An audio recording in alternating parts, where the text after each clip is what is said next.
দেশে জ্বালানি সংকট এমন জায়গায় গেছে যে এখন পড়াশোনাও হাইব্রিড মোডে। মানে অর্ধেক স্কুল, অর্ধেক ওয়াইফাই আর পুরোটা কনফিউশন। বৃহস্পতিবার নাকি বড় সিদ্ধান্ত আসবে, ক্লাস হবে অনলাইন না অফলাইন। সরকার বলছে দুটাই হবে। মানে ছাত্ররা সকালে স্কুলে যাবে, বিকেলে বাসায় বসে আবার সেই স্কুল। লাইফ এখন ফুল টাইম রিরান। প্ল্যানটা শুনো, সপ্তাহে ৬ দিন ক্লাস, ৩ দিন সরাসরি, ৩ দিন অনলাইন। মানে একদিন ব্যাগ কাঁধে, আরেকদিন বালিশে মাথা দিয়ে স্যার নেট নাই, ডায়লগ রেডি। আর মজার কথাটি জানো, অনলাইন ক্লাস হলেও স্যারদের স্কুলে যেতেই হবে। মানে ছাত্র বাসায়, স্যার স্কুলে। এটা কি ক্লাস নাকি লং ডিস্টেন্স রিলেশনশিপ?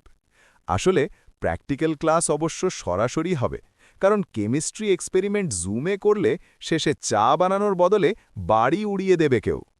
সব মিলিয়ে অবস্থা এমন, বিদ্যুৎ বাঁচাতে গিয়ে এখন ছাত্রদের ব্রেনই বেশি গরম হচ্ছে। দেখা যাক শেষমেশ কি হয়। না হলে একদিন শুনব পরীক্ষাও অনলাইন আর পাশ করাও লোডশেডিংয়ের উপর নির্ভরশীল।